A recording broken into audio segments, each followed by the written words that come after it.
तो जैसा कि लास्ट एपिसोड में हम लोगों ने देखा था कि डीमन कल्ट सेक्ट से कुछ लोग आते हैं जो कि सीधा उस विलेज चीफ से जाकर मिलते हैं और उससे कहते हैं कि हमें ग्रेनिसी यू से मिलना है। मगर वो लोग उन्हें बता देते हैं कि ग्रेनिसी तो यहाँ पे है ही नहीं। जिसके बाद वो लोग कहते हैं कि हम लोग यहाँ पर रुक कर इंतजार करेंगे। ये कहने के बाद वो लोग वहाँ पर अपनी पूरी की पूरी आर्मी को बुलाते हैं। तो वो लोग बहुत बड़ी बड़ी शिप्स और बड़े बड़े स्टेचूज को लेकर वहाँ पर पहुंच जाते हैं, जैसे कि वो लोग वहाँ पर किसी जंग की तैयारी करने के लिए आए हों। और दूसरी तरफ हमें मोशन को दिखाया गया था, वो एक फॉक्स के पास पहुंचता है और वो उस फॉक्स को विंड टेक्निक यूज करते हुए देख रहा होता है। जिसके बाद वो उसके साथ मिलकर एक ऐसी गुफा की तरफ जाता है कि जहां पर एक बहुत ही बड़ा ड्रैगन होता है। उसे देखकर मोशन समझ जाता है कि ये योंग जियांग ड्रैगन किंग है, मगर उसे ये मालूम नहीं था कि ये ड्रैगन किंग आखिर यहाँ पर कैसे है। और उसे वहाँ पर एक और ड्रैगन बॉन्ड दिखाई देती है, जिसके बीचों बीच एक छोटा सा क्रिस्टल होता है और उस क्रिस्टल के अंदर भी एक छोटा सा ड्रैगन था। मगर मोशन को वहाँ पर कुछ इविल थॉट्स का पता चलता है, क्योंकि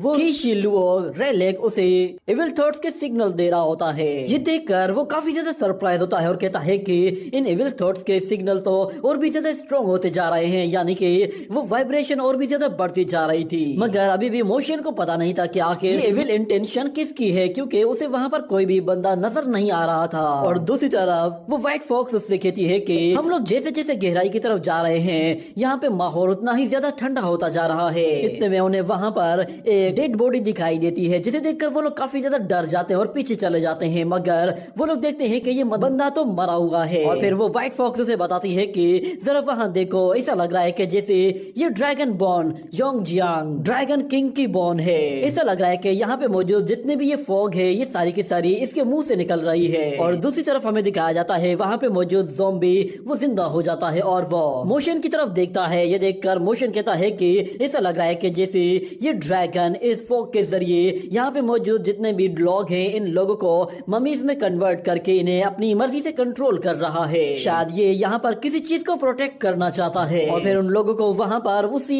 ब्लू क्रिस्टल के अंदर एक छोटा सा ड्रैगन दिखाई देता है। उस ड्रैगन की बॉडी के अंदर एक सोड घुसी हुई होती है। उसे देखकर वो फॉक्स कहती है कि ये तो एक बेबी ड्रैगन है, लगता है कि किसी ने इसे बहुत ही बुरी तरह मार दिया है। और दूसरी तरफ मोशन कहता है कि यहाँ पर जरूर कोई बहुत ही खतरनाक बैटल हुई है, जिसकी वजह से यहाँ पर लाशें ही लाशें हैं। और हो सकता है कि उसी जंग में इस बेबी ड्रैगन को किसी ने सोड के साथ मारने की कोशिश की होगी और शायद ड्रैगन उस बेबी ड्रैगन को बचाना चाहता होगा, जिसकी वजह से उस ड्रैगन ने इस बेबी ड्रैगन को पूरी तरह से फ्रीज कर दिया है। और उसे गार्ड करते करते इस ड्रैगन की अपनी सोल इसकी बॉडी से निकल गई है, यहाँ तक कि अब सिर्फ इसकी बॉडी में हड्डियां ही रह गई हैं। मगर उसके बावजूद भी ये ड्रैगन अभी भी इस बेबी ड्रैगन को गार्ड कर रहा है। लगता है योंग जियांग ड्रैगन किंग वो किसी चीज से डर रहा है। ऐसा लग रहा है कि शायद वो किसी को यहाँ आने से रोकना चाहता है, ताकि कोई भी इस गुफा में आकर उस बेबी ड्रैगन को हर्ट ना कर सके। यही वजह है कि यहाँ पे आने वाले जितने भी लोग हैं वो इस ड्रैगन की वजह से ममीज में कन्वर्ट हो जाते हैं। क्या ये इविल थॉट्स इसी ड्रैगन की हैं? क्योंकि मेरे इस आर्टिफैक्ट ने बार बार इविल थॉट्स को फील किया है। मगर अचानक उन लोगों को वहाँ पर किसी की आवाज सुनाई देती है, जो कि कहता है कि लगता है कोई यहाँ पर आया है जो कि किसी डिवाइन पावर का यूज कर रहा है। यह आवाज सुनकर मोशन थोड़ा सा हैरान होता है कि आखिर यहाँ पर कौन है। वो उस शख्स से कहता है कि तुम हो कौन और तुम हमसे बातें कैसे कर रहे हो? तो वो बंदा कहता है कि मैं ग्रेट थंडर सेक्ट का एक डिसाइपल हूँ और मेरा नाम है गु ली नुआन। मैं यान कांगो का एक प्रिंस गार्ड हुआ करता था। उस बंदे को वहाँ पर देखकर मोशन हैरान हो जाता है और वो कहता है कि आखिर ये बंदा अभी भी जिंदा कैसे है और ये बर्फ के अंदर फ्रीज होकर बात कैसे कर पा रहा है। मगर एल्डर ली नुआन वो मोशन से कहता है कि अगर तुम मुझे रेस्क्यू करते हो और मुझे यहाँ से निकालते हो तो मैं तुमसे वादा करता हूँ कि मैं तुम्हें यान कांगो के पास लेकर जाऊंगा और उससे मैं तुम्हें वो इनाम दिलवाऊंगा कि जिसकी तुमने कभी उम्मीद भी नहीं की होगी। मगर मोशन कहता है कि क्या तुम्हें लगता है मैं बेवकूफ हूँ? मैं कैसे मान लूं कि तुम यान कांगुओ के डिसाइपल हो? मैंने तो सुना है कि यान कांगुओ के पास कोई ऐसी चीज है कि जिसे ओरेकल कहते हैं, जिससे वो हम लोगों को भी मार सकता है। मगर वो एल्डर कहता है कि ऐसा कुछ भी नहीं होगा। मैं यान कांगो के बाद नेक्स्ट एम्परर बनने वाला हूँ और मैं अपने सेक्ट में एक एनलाइटमेंट टीचर हुआ करता था जो कि हमेशा से अपने प्रिंस को बैक किया करता था और उसकी सपोर्ट के लिए हमेशा से वहाँ पर मौजूद रहता था। तो फिर मोशन कहता है कि अगर तुम वाकई में इतने पावरफुल और इतने इंटेलिजेंट हो तो फिर तुम अपनी आर्मी को लेकर यहाँ पर क्यों आए थे। तो फिर वो एल्डर उसे बताता है कि असल में हमें हमारे प्रिंस ने ऑर्डर दिया था। उन्होंने कहा था कि मुझे डाशू में जाकर हर एक चीज को अच्छी तरह से एक्सप्लोर करना है, इसीलिए मैं अपने डिसाइपल्स को लेकर यहाँ पर आया था। जिसके बाद हमें पास्ट का सीन दिखाया जाता है जिसमें वो एल्डर जब वहाँ पर आया था तो उसके एक डिसाइपल ने उसे बताया था कि यहाँ पर एक ड्रैगन बीड मौजूद है जो कि हर एक के ब्लड को एब्जॉर्ब कर रही है। ये ड्रैगन बीड इस यंग ड्रैगन को दोबारा से रीइंकार्नेट करने की कोशिश कर रही है। और फिर वहाँ पे मौजूद वो एल्डर उस ड्रैगन बॉल को देखते हुए कहता है कि ये ड्रैगन बॉल यहाँ पे मुसीबत खड़ी कर रही है तो हमें इसे यहाँ से हटा देना चाहिए। ये कहने के बाद उसने जैसे ही उस ड्रैगन बॉल को पकड़ा था तो वो डिसअपियर हो गया था और उसके साथ उसके जितने भी डिसाइपल्स थे वो सारे के सारे पूरी तरह से दर्द से चिल्लाने लगते हैं और उनकी बॉडी से उनका ब्लड पूरी तरह से एब्जॉर्ब होकर उस ड्रैगन के अंदर चला जाता है। जिसके बाद वो बंदा बताता है कि मैं पिछले 200 साल से यहाँ पे मौजूद हूँ। ये बात सुनते ही लिंगर कहती है कि तुम यहाँ पे 200 साल से कैसे मौजूद हो सकते हो, तुमने कुछ खाया नहीं कुछ पिया नहीं, उसके बावजूद भी तुम 200 साल से जिंदा हो, ये नामुमकिन है। वो मोशन से कहती है कि क्या तुम इसकी बातों पे भरोसा कर सकते हो। तो मोशन कहता है कि ये ओल्ड मैन जो कुछ कह रहा है इसमें थोड़ा बहुत सेंस तो बनता है, मगर वो उस ओल्ड मैन से कहता है कि मैं जानना चाहता हूँ कि तुम्हारे हाथ में जो ये ब्लैक फ्लैग मौजूद है आखिर तुम इसका क्या करते हो, तुमने इसे अपने हाथ में क्यों पकड़ा हुआ है। तो ओल्ड मैन कहता है कि ये बस एक छोटा सा रेलिक है जो कि हमारी बॉडी को प्रोटेक्ट करता है। मैंने खुद को प्रोटेक्ट करने के लिए पूरी कोशिश की हुई है और यहाँ तक कि मैंने बहुत ही मुश्किल से अपनी बॉडी को प्रोटेक्ट किया है, मगर मेरी सोड वहाँ पे अभी भी मौजूद है। अगर तुम चाहो तो तुम मेरी सोड को यूज करके इस ड्रैगन को काट कर इसके टुकड़े टुकड़े कर सकते हो, जिसके बाद मैं अपने आप ही यहाँ से आजाद हो जाऊंगा। मगर मोशन उससे कहता है कि मेरी बॉडी वो प्योर स्पिरिट से बनी हुई है। तो वो ओल्ड मैन कहता है कि ठीक है तुम इस ड्रैगन बोन को काट के इसके टुकड़े टुकड़े कर दो, क्या कहते हो। तुम कोई सोड फिलहाल यूज नहीं कर सकते पर मैं तुम्हें अपनी सोड दे सकता हूँ, जिसके बाद तुम इसे अपनी मर्जी से यूज कर सकते हो, क्योंकि इसे रिफाइन करने के लिए यान कांगुओ ने हर तरह के जेनियन मटेरियल को यूज किया है। जिसके बाद ही वो तकरीबन ऐसी 16 सोड्स बना पाया था जो कि दुनिया की सबसे बेस्ट सोड हुआ करती हैं। इन 16 सोड्स को फर्स्ट क्लास सोड कहा जाता है जो कि हमारे इंपीरियल कोड के 16 बेस्ट डिसाइपल्स के पास हैं। और मेरी ये सोड जो तुम्हारे पास है इसे फर्स्ट रैंक की सोड कहा जाता है जो कि उन 16 सोड्स में से सबसे बेस्ट है। इसका नाम शाओ बाओजियान है। मगर फिर मोशन उसे कहता है कि तुम सीजी लूबी के बारे में क्या कहते हो। तो वो ओल्ड मैन बताता है कि उसे असल में लियन सेक्ट ने रिफाइन किया है। तुम उस सोड को भला मेरी सोड के साथ कैसे कंपेयर कर सकते हो। ये सोड पूरी कंट्री की रिप्रेजेंटेशन करती है। यूँ समझ लो कि इसके अंदर पूरी की पूरी कंट्री की स्ट्रेंथ मौजूद है। ये कहने के बाद वो अपने हाथों से कुछ सिल्क थ्रेड क्रिएट करता है जिसके साथ वो उस सोड को पकड़कर उस न्याम से बाहर निकाल लेता है और मोशन से कहता है कि चलो ये सोड आज से तुम्हारी है और इसे मुझे ड्रॉ करके दिखाओ। ये कहने के बाद मोशन अपने डिवाइन थ्रेड्स का इस्तेमाल करता है और उस सोड को पकड़कर उसे यूज करना शुरू करता है। तो वो पहले ही उस सोड को एक बड़े स्टोन पर दे मारता है जिससे वो उस स्टोन के टुकड़े टुकड़े कर देता है और उसी सोड को फिर घुमाकर वो उस ड्रैगन के बिल्कुल पास से गुजारता है। मगर वो उस ड्रैगन को बिल्कुल भी हिट नहीं करता, उसका निशाना बिल्कुल परफेक्ट होता है।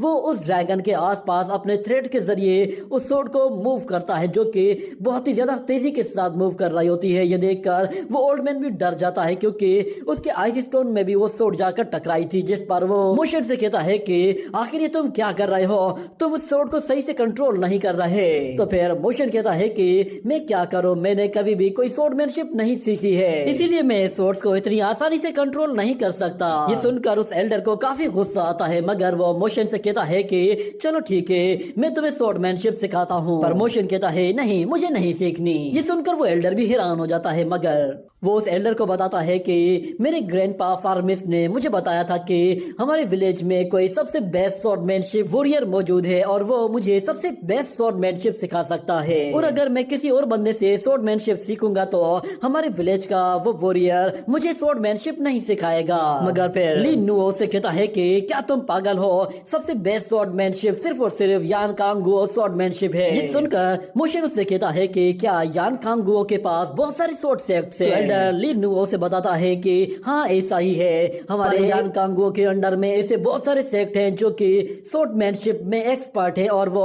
खुद को मैजिकल सेक्ट भी कहते हैं। लोगों को लगता है कि उन लोगों के स्वॉर्डमैनशिप स्किल सबसे ज्यादा बेहतरीन स्किल्स हैं, जबकि उन लोगों ने खुद से ही ये सारे स्वॉर्डमैनशिप स्किल्स क्रिएट किए हैं। और जहाँ तक बात यान कांगुओ की है तो उसने तकरीबन 200 साल पहले ही ये सारी स्वॉर्डमैनशिप सीख ली थी और उसने दुनिया में मौजूद जितने भी स्वॉर्डमैनशिप्स हैं उन सारी की सारी स्वॉर्डमैनशिप्स को कलेक्ट करके अपनी एक ऐसी स्वॉर्डमैनशिप क्रिएट की थी कि जो सारी की सारी स्वॉर्डमैनशिप को आसानी के साथ हरा सकती है। उसकी स्वॉर्डमैनशिप ऐसी टेक्निक्स के साथ मिलाकर बनाई गई है कि जिसका कोई भी मुकाबला नहीं कर सकता, क्योंकि ये स्वॉर्डमैनशिप दुनिया के सबसे जीनियस डिसाइपल्स की स्वॉर्डमैनशिप को इकट्ठा करके बनाई गई है। क्या तुम्हें लगता है कि तुम्हारे ओल्ड मैन की वो स्वॉर्डमैनशिप हमारे यान कांगुओ स्वॉर्डमैनशिप से ज्यादा बेहतर होगी? बात सुनने के बाद मोशन कहता है कि ये तो सच में काफी लाजवाब बात है कि तुमने मुझे इस ट्रिक के बारे में बता दिया।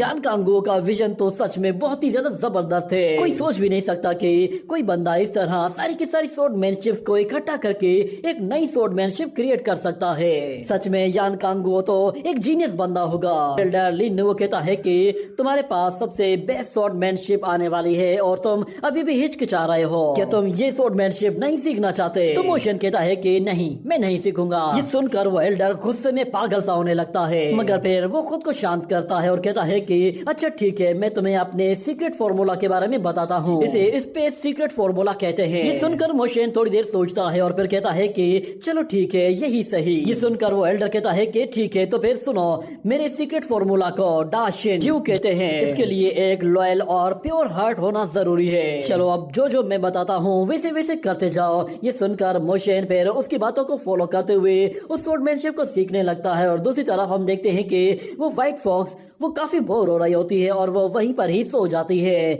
जिसके बाद अचानक उसे एक जोरदार आवाज सुनाई देती है, जिसकी वजह से वो डर के मारे उठ जाती है और देखती है कि मोशन स्वॉर्ड के साथ प्रैक्टिस कर रहा है और उसने स्वॉर्ड स्किल्स को काफी हद तक मास्टर कर लिया है। जिसके बाद वो ओल्ड मैन उससे कह रहा होता है कि हाँ अब जल्दी करो, उस ड्रैगन बोन पर वार करो और उसे खत्म कर दो।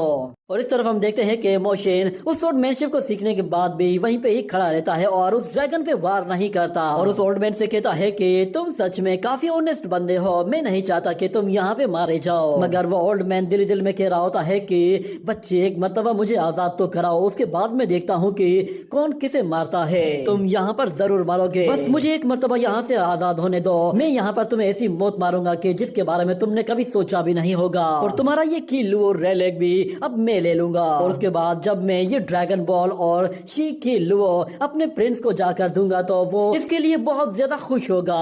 और दूसरी तरफ अचानक से शी कीलू वो अचानक से वाइब्रेट करना शुरू कर देता है, जिस पर वो लिटिल फॉक्स कहती है कि ऐसा लग रहा है शायद यहाँ पर फिर से इविल इंटेंशंस आ गई हैं। ये सुनकर वो ओल्ड मैन कहता है कि ये इविल थॉट्स जरूर उस ड्रैगन की होंगी, वो तुम्हें यहाँ पर मारना चाहता होगा, इसीलिए जल्दी करो, मुझे आजाद कर दो, मैं तुम्हें उस ड्रैगन से निकाल कर यहाँ से बाहर ले जाऊंगा। इससे पहले कि ये ड्रैगन फिर से यहाँ पर लोगों को मारना शुरू करे, तुम्हें मुझे आजाद करवाना ही होगा।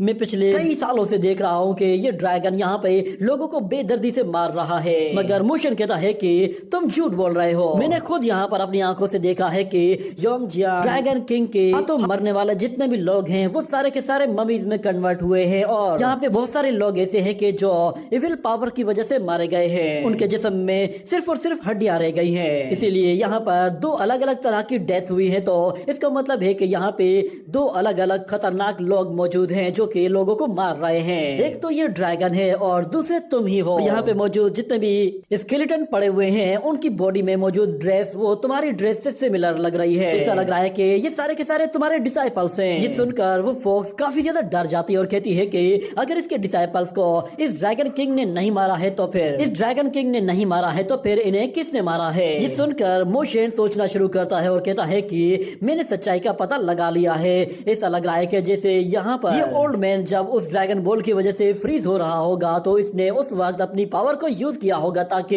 ये खुद को बचा सके। इसे डर था कि ये यहाँ पर इस बर्फ के अंदर भूखा मारा जाएगा, तो इसीलिए इसने खुद को बचाने के लिए अपनी पावर को यूज करते हुए अपने ही डिसाइपल्स को मार दिया ताकि वो उनकी बॉडी में मौजूद जितना भी फ्लैश एंड ब्लड है उसे अपने अंदर एब्जॉर्ब करके अपने फ्लैश एंड ब्लड को दोबारा से रीजनरेट कर सके ताकि वो ज्यादा से ज्यादा देर तक सरवाइव कर सके। और ये बंदा यहाँ पर 200 साल से सिर्फ इसी मेथड को यूज करते हुए जिंदा रहा है। ये सुनने के बाद वो ओल्ड मैन हंसना शुरू कर देता है और कहता है कि तुम ये कैसी बातें कर रहे हो, तुम उल्टे सीधे गेस लगा रहे हो, मगर ऐसा कुछ भी नहीं है। जिसके बाद वो उस व्हाइट फॉक्स से कहता है कि लिटिल फॉक्स तुम ही मेरी मदद कर दो, मैं तुमसे वादा करता हूँ कि मैंने जो स्किल्स इस लड़के को सिखाए हैं तुम्हें उससे भी अच्छे स्किल्स सिखाऊंगा, बस एक मर्तबा उस ड्रैगन बोन को डिस्ट्रॉय कर दो। मगर फिर मोशन उस फॉक्स से कहता है कि हु लिंगर, तुम्हें याद है कि जब ये बंदा हमें हेल्प के लिए पुकार रहा था तो उस वक्त हमारा शिकिल वो वाइब्रेट नहीं हो रहा था, मगर जैसे ही इस बंदे को लगा कि हम लोग इसे आजाद करने वाले हैं तो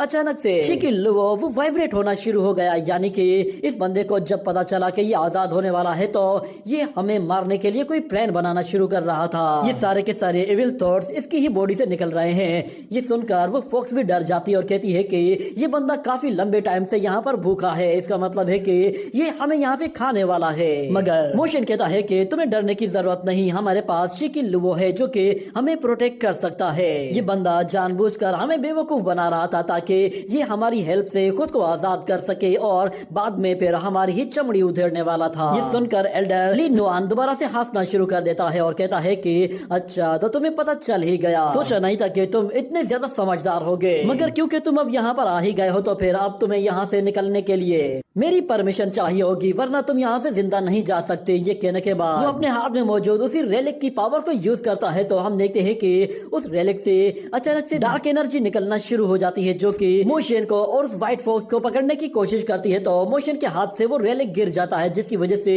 वो ब्लैक एनर्जी में फंसता है और वो एनर्जी उनकी बॉडी के अंदर से उनके ब्लड को खींचकर एब्जॉर्ब करना शुरू कर देती है। इससे मोशन को बहुत ही ज्यादा तकलीफ हो रही होती है और वो दर्द से चिल्लाता है, मगर वो खुद को छुड़ा नहीं पा रहा था। और दूसरी तरफ वो फॉक्स भी बहुत ही जोर जोर से चिल्ला रही होती है, मगर वो भी बिल्कुल बेबस होती है, कोई भी खुद को नहीं छुड़ा पा रहा था, ना ही उनकी हेल्प करने वाला कोई वहाँ पे मौजूद था। और मोशन उससे कहता है कि चाहे तुम हमें यहाँ पर मार ही क्यों ना दो, मगर फिर भी तुम यहाँ से आजाद नहीं हो पाओगे। जिस पर वो एल्डर हंसते हुए कहता है कि तुम इसकी टेंशन मत लो, एक मर्तबा तुम्हारा काम तमाम हो जाए तो उसके बाद मैं तुम्हारी बॉडी से सारे फ्लैश एंड ब्लड को एब्जॉर्ब करके अगले 100 दिनों तक सरवाइव कर लूंगा। उसके बाद 100 दिनों के अंदर यहाँ पर कोई ना कोई अगला शिकार तो जरूर आएगा। इतना कहने के बाद हम देखते हैं कि वो फ्लैग उनकी बॉडी के अंदर से तेजी से उनकी एनर्जी को, उनकी फ्लैश एंड ब्लड को खींच रहा होता है, जिसकी वजह से मोशन काफी ज्यादा वीक पड़ता जा रहा था। मगर अचानक उसे वो सोट दिखाई देती है जिस पर वो उस ओल्ड मैन से कहता है कि मैं तुम्हारी चाल को कभी कामयाब होने नहीं दूंगा। ये कहने के बाद वो अपने डिवाइन थ्रेड का इस्तेमाल करते हुए उस सोट को पकड़ लेता है और उसे खींचकर वापस अपने पास लाकर उस फ्लैश एंड ब्लड को काट कर खुद को उस ब्लैक स्मोक से आजाद करवा देता है। और हमें दिखाया जाता है कि मोशन ने उस फ्लैग को उसके हाथ के साथ ही काट कर नीचे फेंक दिया था, जिसकी वजह से वो सारी की सारी डार्क पावर भी खत्म हो गई थी और मोशन अपनी वापस से सारी पावर को गेन कर लेता है, जिसके बाद वो दोबारा से नॉर्मल हो जाता है। और व्हाइट फॉक्स से कहता है कि चलो जल्दी से निकलो यहाँ से। भागता देखकर वो एल्डर कहता है कि जब तक मैं यहाँ पे जिंदा हूँ तुम लोग यहाँ से भाग कर नहीं जा सकते। ये कहने के बाद वो अपने हाथ को रिजनरेट करते हुए उससे एक बहुत ही बड़ा एनर्जी पाल मटे कर देता है जो कि सीधा मोशन की तरफ जा रहा होता है। देखते ही मोशन अपनी ड्रैगन पावर को यूज करते हुए जायंट हैंड को रोकने की कोशिश करता है और फिर हमें दिखाया जाता है कि वहाँ पर वो ड्रैगन दोबारा से जिंदा हो जाता है और वो अपनी ड्रैगन बॉल की पावर को एक्टिवेट कर देता है, जिसकी वजह से वो उस ओल्ड मैन को पूरी तरह से फ्रीज करना शुरू कर देता है। और हम देखते हैं कि उसका वो हाथ भी अब फ्रीज हो जाता है, जिसकी वजह से वो अब अपनी पावर्स को भी यूज नहीं कर सकता। जिसके बाद मोशन उस जायंट हैंड से भी अपनी जान छुड़ा लेता है क्योंकि अब वो एल्डर फ्रीज हो गया था तो उस जायंट हैंड को पावर नहीं मिल रही थी। और वो लोग वहां से निकलकर जैसे ही उस गुफा से बाहर आते हैं तो वो व्हाइट फॉक्स फिर मोशन से कहती है कि तुम तो सच में बहुत ही कमाल के हो, तुम्हें कैसे पता चला कि वो बंदा हमें बेवकूफ बना रहा है, क्योंकि मैंने बहुत लंबा टाइम कल्टीवेशन करके ह्यूमन बीइंग शेप लेने की कोशिश की है, मगर मैं हमेशा से डरती थी कि ह्यूमंस बहुत ही ज्यादा खतरनाक होते हैं। मगर मोशन उसे बताता है कि जब मैं छोटा बच्चा था तो उस वक्त मेरे ग्रैंडफादर्स और मेरी ग्रैंड माँ मुझे हमेशा से इसी तरह ही चीट करते आ रहे थे, जिसकी वजह से मैं उनसे अब अच्छी तरह से वाकिफ हो गया हूँ और मुझे अच्छी तरह से पता चल गया है कि जब लोग किसी को बेवकूफ बनाते हैं तो किस तरह बनाते हैं। और ऊपर से मेरी ग्रैंड माँ ने मुझे लास्ट टाइम जब बेवकूफ बनाया था तो उन्होंने मुझे एक बहुत ही खतरनाक ड्रैगन चिकन से मार पड़वाई थी। वो ड्रैगन चिकन सच में बहुत ही ज्यादा बेरहम है, मगर वो अपने सामने देखता है तो उसके सामने उसकी ग्रैंड माँ खड़ी हुई होती है और उससे कहती है कि मैं तुम्हारा कब से इंतजार कर रही हूँ और मैं देख रही हूँ कि तुम आजकल मेरे बारे में कुछ ज्यादा ही बुराइयां करने लगे हो। तो मोशन अपनी ग्रैंड माँ को देखकर बहुत ज्यादा खुश होता है और फौरन से उसके पास चला जाता है और उससे कहता है कि ग्रैंड माँ जरा ये स्वॉर्ड देखिए, इसे मैं शाओ बाओ स्वॉर्ड कहता हूँ। क्या आपको लगता है कि ये स्वॉर्ड इस शी की लुओ से भी ज्यादा पावरफुल है? ये देखकर वो ग्रैनी फिर उस स्वॉर्ड को टच करती है और उसकी क्वालिटी को भी चेक करती है और कहती है कि तुम्हारे ये दोनों के दोनों ट्रेजर सच में काफी लाजवाब है। मुझे लगता है कि ये अपने सेक्ट के सबसे बेस्ट ट्रेजर थे। क्या इस लिटिल फॉक्स ने इस काम में तुम्हारी हेल्प की है? अगर ऐसा है तो फिर मुझे इसे थैंक्स तो कहना ही पड़ेगा। वो एक सीक्रेट बुक बाहर निकालती है और कहती है कि इस बुक की मदद से तुम चाहो तो अच्छे से कल्टीवेट करके कल्टीवेशन के अच्छे अच्छे लेवल्स को अचीव कर सकती हो और इससे तुम्हारा माइंड भी डिस्ट्रैक्ट नहीं होगा। मगर व्हाइट फॉक्स कहती है कि बदकिस्मती से मैं बुक्स रीड नहीं कर सकती। ये सुनकर ग्रैंड माँ कहती है कि अच्छा, क्या तुम सच कह रही हो? अगर वाकई में ऐसा है तो फिर मैं तुम्हें सच्चाई बता देती हूँ। असल में मुझे लगा कि शायद तुम भी उस गूढ़ लिन नुआन के साथ मिली हुई होगी, इसीलिए मैंने तुम्हें ये बुक दी थी। इस बुक को पढ़ने के बाद तुम पूरी तरह से पागल हो जाती। ये सुनकर वो व्हाइट फॉक्स भी हैरान रह जाती है और ग्रैंड माँ उसे बताती है कि इस बुक को पढ़ने के बाद तुम दर्द से चिल्लाते चिल्लाते मारी जाती।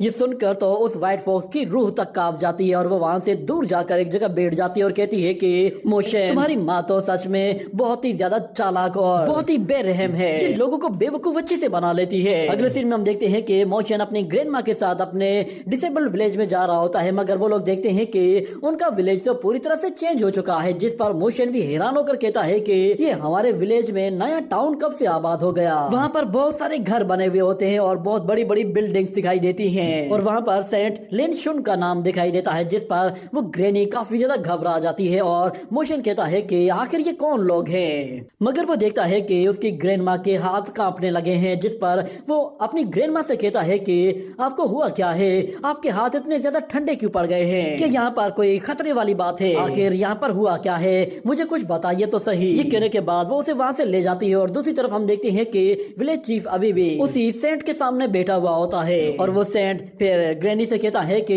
यू क्या तुम अपने एंसेस्टर्स को वेलकम भी नहीं करना चाहती? तो हम देखते हैं कि ग्रैनी उसे वहां पर देखकर उसे ग्रेट करती है और वेलकम कहती है और मोशन कहता है कि CUU, इसका मतलब है कि ग्रैनी का नाम CUU है। मैं फर्स्ट टाइम अपनी ग्रैंड माँ का नाम सुन रहा हूँ। और फिर विलेज चीफ कहता है कि ग्रैनी सी, ये तुम्हारे डिमोनिक कल्ट सेक्ट के कुछ फ्रेंड्स हैं जो कि यहाँ पर मिलने के लिए आए हैं और पिछले 2 दिन से ये यहाँ पर तुम्हारा ही वेट कर रहे हैं और कह रहे हैं कि जब तक वो लोग तुमसे नहीं मिलेंगे ये यहाँ से नहीं जाएंगे। और फिर वो सेंट फिर ग्रैनी सी से कहता है कि जब से हमारे सेक्ट मास्टर की डेथ हुई है उसके बाद से हमारा सेक्ट वो डाउनफॉल का शिकार हो चुका है और पिछले 40 साल से हमारा डेमोनिक कल्ट सेक्ट वो बहुत ज्यादा डिफिकल्टीज को फेस कर रहा है। ये कहते ही वो अपना मास्क जैसे ही हटाता है तो उसके मास्क के पीछे एक बहुत ही खूबसूरत और हैंडसम बंदा बाहर निकल आता है और वो ग्रैनी से कहता है कि इमोर्टल यान कांग वो हम लोगों को क्लोजली मॉनिटर कर रहा है। ऊपर से मैं अब काफी ज्यादा बूढ़ा हो चुका हूँ, मेरे पास ज्यादा दिन नहीं है, इसीलिए मैं चाहता हूँ कि मेरे मरने के बाद इस डिमोनिक कल्ट सेक्ट को कोई बहुत ही एक्स्ट्रा ऑर्डिनरी मास्टर आकर संभाले।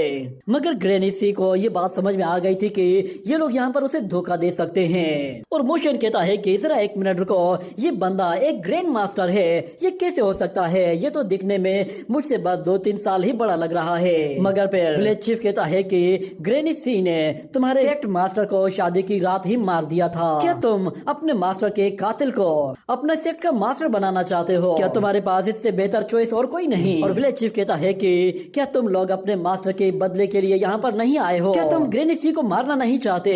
मगर सेंट कहता है कि हमारे सेक्ट लीडर को हमारे एक फॉर्मर कल्ट लीडर ने ही मारा है ताकि वो उसकी होली स्क्रिप्चर को हासिल कर सके, क्योंकि हमारा फर्स्ट लीडर वो इस काबिल नहीं था कि वो इस स्क्रिप्चर को प्रोटेक्ट कर सके। अगर वो ग्रैनी सी से हार गया है तो इसका मतलब ये है कि ग्रैनी सी वो उससे ज्यादा काबिल है। तो मोशन कहता है कि ये किस तरह का रूल है, मैंने इसके बारे में कभी भी नहीं सुना। मगर अचानक से ग्रैंडपा ग्वान भी बीच में आकर टपकता है और कहता है कि सच में तुम्हारा ये डिमोनिक कल्ट सेक्ट तो मैजिकल सेक्ट में सब नंबर 1 पोजीशन पर आता है। और वो ओल्ड ग्रैनी से कहता है कि क्या तुम वहाँ पर जाकर वहाँ की मास्टर नहीं बनना चाहती, वहाँ तो तुम एक लाइफ जी सकती हो। मगर ग्रैनी कहती है कि नहीं, मैं यहीं पे ही रहने वाली हूँ। और फिर वो सेंट उससे कहता है कि अगर ग्रैनी सी वापस नहीं जाना चाहती और वो हमारी ऑफर को ठुकरा रही है तो फिर इसका मतलब ये है कि वो एक आउटसाइडर कंसिडर की जाएगी जिसने हमारे सेंट मास्टर को मारा है। और फिर इसकी सजा बहुत ही बुरी होगी, यानी कि हमारे मास्टर को मारने की सजा सिर्फ मौत है। ये सुनकर मोशन डर जाता है और कहता है क्या तुम लोग ग्रैनी को मारोगे? ये सुनकर ग्रैनी फिर विलेज चीफ की तरफ देखती है तो विलेज चीफ कहता है कि ग्रैनी सी वो हमारे डिसेबल विलेज की एक मेंबर है। ये कहने के बाद हम लोग ग्रैंडपा वांगशेन को देखते हैं जो कि लड़ने के लिए तैयार था। और विलेज चीफ कहता है कि अगर ग्रैनी नहीं जाना चाहती तो उसे कोई भी यहाँ से वापस नहीं ले जा सकता। ये कहने के बाद सारे के सारे ग्रैंडपास वो लड़ने के लिए पूरी तरह से तैयार खड़े होते हैं। ये सुनते ही सेंट लिन वो कहता है कि ब्रदर डाओ तुम तो हमेशा की तरह ही सब पर बाजी ले जाते हो, मगर ये लड़ाई सिर्फ और सिर्फ हमारे अपने डिमोनिक कल्ट सेक्ट की है। ये कहने के बाद वो अपने उसी एल्डर को कोई ऑर्डर देता है तो वो एल्डर फौरन से वहाँ पर अपनी आर्मी को एक ऑर्डर देता है और हमें दिखाया जाता है कि वहाँ पर बहुत सारे पावरफुल वॉरियर्स खड़े हुए होते हैं जो कि उन एल्डर से लड़ने के लिए वहाँ पर आए थे। और उनके साथ साथ एक और एल्डर भी मौजूद होता है जो कि अपने फ्लैग को खोलने के लिए उस स्टील रोड को ऊपर की तरफ भेजता है और उसके नीचे से एक बड़ा सा फ्लैग निकलता है जिसे देखकर सारे ही मास्टर्स बिल्कुल लड़ने के लिए तैयार हो जाते हैं। और मोशन देखता है कि वहाँ पर डिमोनिक कल्ट सेक्ट के बहुत सारे लोग अपीयर हो चुके हैं, जिस पर वो हैरान होकर कहता है कि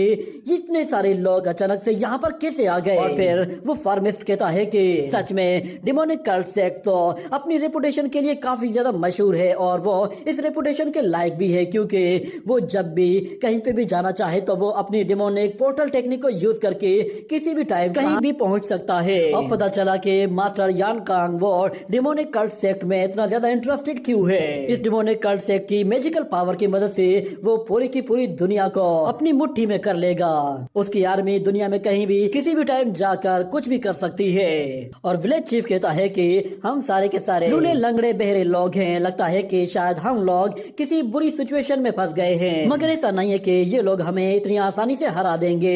मुझे लगता है कि इन डीमंस को भी बहुत ही बड़ी कीमत चुकानी पड़ेगी। और वैसे भी मास्टर यान कांग वो तो बहुत ज्यादा खुश होगा क्योंकि उसने हम दोनों को आपस में लड़वाने के लिए बहुत ही अच्छी चाल चली है, क्योंकि डिमोनिक कल्ट सेक्ट वो तो उसे वैसे भी अच्छा नहीं लगता था। डिमोनिक कल्ट सेक्ट हमारे साथ लड़ेगा तो दोनों दुश्मन लड़ते हुए मारे जाएंगे, जिससे मास्टर यान कांग का ही फायदा होगा। मगर फिर वो सेंट लिन कहता है कि मैं जानता हूँ कि यान कांग वो हमारे सेक्ट को डिस्ट्रॉय कर सकता है, मगर अब हम लोग कुछ भी नहीं कर सकते क्योंकि हमारी सीक्रेट बुक वो पहले ही चुरा ली गई है और अब हमारे पास कोई भी लीडर मौजूद नहीं है, जिसका मतलब है कि हमारा सेक्ट तो वैसे ही डिस्ट्रॉय होने वाला है। मैं यहाँ पर प्यार से बात समझाने के लिए आया था, पर लगता है कि शायद डिसेबल विलेज के लोगों को अपने तरीके से बात समझाना अच्छा लगता है।